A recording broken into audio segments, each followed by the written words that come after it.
Kematian tragis Arya Daru Pagayudan, diplomat muda Kementerian Luar Negeri, menyisakan jejak digital dan sosial yang memicu pertanyaan publik. Muncul dugaan konflik personal yang mendalam termasuk isu perselingkuhan, tekanan batin dan pesan WhatsApp yang salah kirim kepada sang istri. Dari pantauan di lokasi, barang bukti yang ditampilkan antara lain beberapa bungkus bekas makanan yang di dalamnya terdapat sejumlah kondom dan pelumas merek Vivo. Salah satu nama yang kini menjadi sorotan adalah Farah, perempuan yang disebut memiliki kedekatan khusus dengan Arya dan turut hadir dalam perjalanan terakhirnya.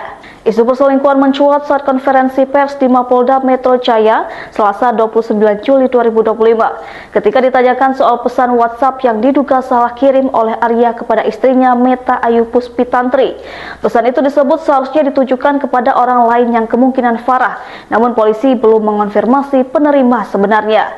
Diketahui sebelum Arya ditemukan tewas, Farah terekam kamera pengawas sempat ikut menemani Arya belanja ke toko pakaian di Mall Grand Indonesia, Jakarta Pusat, Senin 7 Juli 2025, mulai pukul 17.52 waktu Indonesia Barat sampai 18:07 waktu Indonesia Barat.